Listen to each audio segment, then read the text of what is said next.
अस्सलामुअलैकुम वरहमतुल्लाहि वबरकातुहू। अज़ीज़ तलबा व तालिबात, ये हमारा एसएस का पीरियड है। चैप्टर नंबर 17 और सबक का नाम है कुदरती नबातात। तो इससे ये हमारा थर्ड पार्ट है। इससे पहले के पार्ट में हमने देखा था कि कुदरती नबातात की किस्में, उसमें बारिश के जंगलात आते हैं और कांटेदार जंगलात आते हैं। किस्म किस्म के जंगलात के बारे में हमने पढ़ा था, उसकी पैदावार और उसका इस्तेमाल कैसा होता है, ये सब हमने देखा था। तो आज हम अपनी इस वीडियो में अब हम देखते हैं जंगल की हिफाजत किस तरह करनी चाहिए। तो जंगल की हिफाजत नबाताती ज़िंदगी, हैवानी ज़िंदगी और इंसानी ज़िंदगी के दरमियानी ताल्लुकात से माहौलियाती निज़ाम वजूद में आता है। एक तो पेड़ों की ज़िंदगी और जो जानवर वगैरह जितने भी हैं इंसानों को छोड़कर वो, और फिर एक है इंसान। ये तीनों की ज़िंदगी और माहौलियाती ज़िंदगी। अगर माहौलियात नहीं हो, अगर पेड़ पौधे वगैरह नहीं हो तो इनमें से कोई भी ज़िंदा नहीं रहेगा। तो जितने ज़रूरी हम लोग हैं, उसी तरह से हमारे लिए माहौलियाती निज़ाम भी बहुत ज़्यादा ज़रूरी होता है। लेकिन इंसान के माहौल मुखालिफ सरगर्मी, जहनीत और ख़ुद गर्जी से माहौलियाती निज़ाम को ख़राब किया गया है। इंसान, हमने पहले भी पढ़ा था कि इंसान अपनी गर्ज़ के मुताबिक, अपनी गर्ज़ के चलते वो क्या कर रहा है, माहौलियाती निज़ाम को ख़राब कर रहा है, लालची हो गया है इंसान। तो जंगलों की जो इतनी तबाही हो रही है, इसका ज़िम्मेदार ही इंसान खुद है, अपनी भूख के ज़रिए। यानी इंसान एक ऐसा हैवान है जिसको जितना भी दिया जाए उसको वो चीज़ उतनी ही चाहिए होती है। तो अपनी हिर्स के लिए वो क्या कर रहा है, जंगलों को तबाह कर रहा है, जंगलों को ख़त्म कर रहा है। और इसके अलावा आबादा में इजाफ़ा, सिनातों को शहरों से दूर ले जाने की पॉलिसी, नई आबादियाँ कायम करना और सड़कें तामीर करना, इमारती और ईंधन के तौर पर लकड़ियाँ हासिल करना, जंगल की आग वगैरह से जंगलों की तबाही हो रही है। ये अलग अलग चीज़ें हैं। जिस तरह से मैंने आपको पहले ही बताया था, फर्नीचर्स वगैरह हैं, तो वो क्या कर रहे हैं, उसके लिए भी लकड़ियों का इस्तेमाल होता है। तो वो ज़्यादा आजकल लोग वो पसंद कर रहे हैं। जैसे जैसा लोग तरक्की कर रहे हैं, इंसान तरक्की कर रहा है, इंसान चाहता है कि अलग अलग किस्म की उसके पास चीज़ें हों। और फिर बाद में जंगल में आग का लग जाना, जो कि बहुत ही ज़्यादा एक डरावनी शक्ल हो जाती है जब जंगल में आग लगती है। आपने बीच में भी सुना होगा, जब ऑस्ट्रेलिया में आग लगी थी जंगल में, तो काफ़ी 6 महीने तक चली थी वो आग। तो जंगल में अगर आग लगती है तो उसको रोकना मुश्किल हो जाता है। तो ये भी इंसान की ही वजह से हो रहा है, इंसान की नातवज्जुही की वजह से।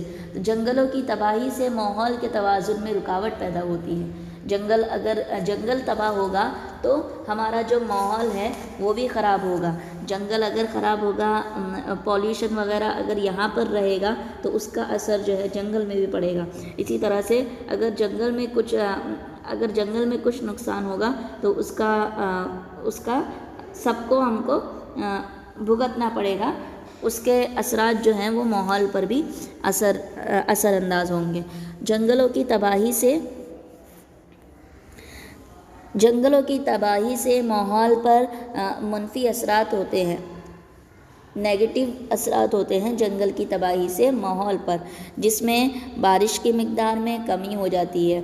अगर जंगल को नुकसान होगा, जंगल का माहौल ख़राब होगा, तो उससे बारिश जो है वो बहुत ज़्यादा बारिश में कमी हो जाती है। जंगल के जानवर जो हैं वो अपनी जाए पनाह से महरूम हो जाते हैं, यानी अपने घर से महरूम हो जाते हैं वो लोग, क्योंकि क्या कर रहे हैं, इस तरह से जंगलों को आहिस्ता आहिस्ता आहिस्ता आहिस्ता ख़त्म कर करके वो रेगिस्तान बन जा रहे हैं, रेगिस्तान में बदल जा रहे हैं। तो इस तरह रेगिस्तान बन जाने से जंगल के जो जानवर हैं, जो उनका घर होता है, वो अपने घरों से महरूम हो जाते हैं।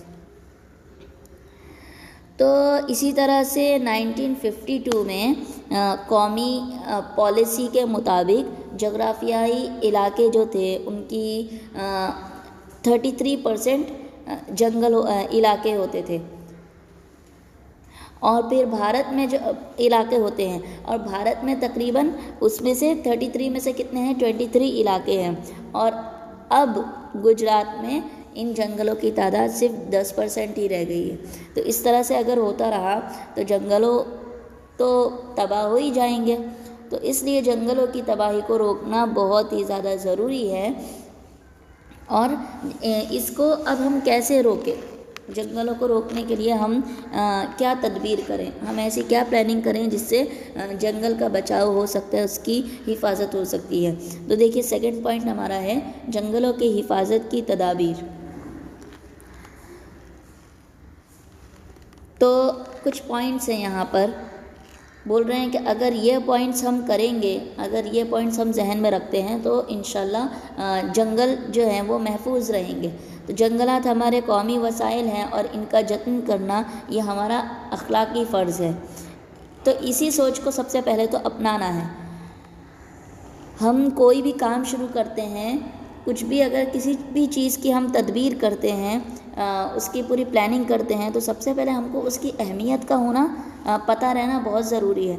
जब तक हमको उसकी अहमियत नहीं पता चलेगी, तब उसके आगे का फिर हम प्रोसेस कैसे करेंगे। तो इसलिए सबसे पहले ये जान लेना कि जंगल जो है वो हमारी कौमी वसाइल, हमारे मुल्क के लिए भी बहुत ज़्यादा ज़रूरी है और इनकी हिफाजत करना हमारा फ़र्ज़ है। सेकंड पॉइंट है दरख्तों की कटाई को रोकना, गैर कानूनी तौर पर दरख्त काटने वाले को सख्त सज़ा देना। दरख्तों की कटाई को रोका जाए और कानून के ख़िलाफ़ अगर कोई भी ऐसे दरख्त काट रहा है तो उसको सज़ा देना ज़रूरी है, तो ही हम ये जंगलात की हिफाजत कर सकेंगे। और बंजर ज़मीन, नदी और रेलवे वगैरह जो रहते हैं, सड़कों के दोनों जानिब दरख्त उगाना और जतन करना।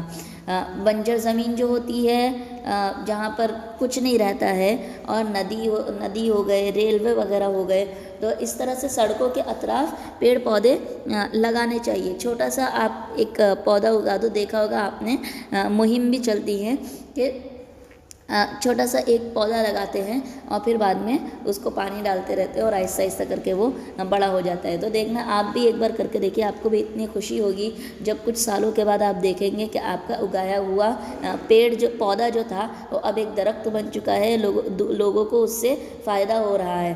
तो आपको उसकी एक अलग ही राहत होगी, एक अलग ही खुशी होगी। तो सब अपना अपना ज़िम्मा ले लीजिए इंशाल्लाह कि एक एक पेड़ तो लगाएंगे ही, पौधा छोटा सा ही होता है। तो दरख्तों की सड़कों की जानिब, सड़कों की दोनों जानिब, और बंजर ज़मीन जो होती है, नदी नाले वगैरह जो होते हैं, तो उस जगह पर दरख्तों को उगाना, तो उससे जंगल की हिफाजत हो सकती है। माहौलियाती तालीम और स्कूल के निसाबों के ज़रिए माहौल के मुतालिक बेदारी पैदा करना, माहौल से मुतालिक अय्याम का जश्न मनाना। तो माहौलियाती तालीम जो होती है तो उसके मुताबिक स्कूल में सिलेबस में रखना, उसका निसाब जो है वो रखना है स्कूल में, माहौलियाती तालीम के टॉपिक्स रखना उस पर, और फिर बाद में उसी के ज़रिए से और लोगों को क्या करना है, अलग अलग लोगों को यानी मीटिंग्स रख लो, एक प्रोग्राम रख लो, उसमें फंक्शन रख लो, उसमें हम एक दो टॉपिक इसके बारे में भी बता सकते हैं, माहौल के मुताबिक बता सकते हैं, तो लोग सुनेंगे तो ज़्यादा असर होगा उन पर। तो इस तरह से भी हो सकता है। और फिर दूसरा ये है कि माहौल से मुतालिक स्कूल में फंक्शंस वगैरह करें, प्रोग्राम्स रखें और जश्न वगैरह मनाएं, तो इन सारी चीज़ों से भी बेदारी आएगी। ये सारे भी चीज़ें होती हैं जंगल की हिफाजत में बहुत ज़्यादा काम करेगी। जंगलों में आग ना लगे इसका एहतियात बरतना और आग लगने पर फ़ौरन बुझाने की कोशिश करना। जंगल में पहले तो आग नहीं लगे इसका एहतियात करना चाहिए, और अगर खुदा न खास्ता लग भी गई तो उसको फ़ौरन बुझाने की कोशिश करें, क्योंकि अगर जंगल में एक बार आग लग जाती है तो वो काबू करना बहुत मुश्किल हो जाता है। नश्र इशाअत के ज़राए के ज़रिए से लोगों को जंगल की अहमियत बताकर उससे मुतालिक बेदारी लाना। लिखने के ज़रिए से आप कोई भी टॉपिक ले लो, उस पर लिखो जंगल की हिफाजत किस तरह से की जा सकती है और इसकी अहमियत क्या है, जंगल की क्या अहमियत है, जंगल हमको क्यों बचाना चाहिए, बचाएंगे तो क्या होगा, और नहीं बचा रहे हैं तो उसके क्या मनफी असरात हम पर पड़ रहे हैं। तो इस बारे में हम लिख भी सकते हैं और अपनी तकरीर वगैरह में भी लोगों को बता सकते हैं। तो ये आज थे हमारे 2 पॉइंट, जंगल की हिफाजत करनी है और फिर जंगल की हिफाजत के लिए क्या तदबीर करनी है, क्या तदाबीर करने हैं, किस तरह से की जाए। तो ये 2 पॉइंट्स पर हमने आज बात की है और उम्मीद करती हूँ कि आप लोगों को समझ में आया होगा। कुछ भी नहीं समझ में आया तो आप लोग मुझे पर्सनल मैसेज करके मुझसे क्वेश्चंस पूछ सकते हैं। अस्सलामु अलैकुम व रहमतुल्लाहि व बरकातुहू।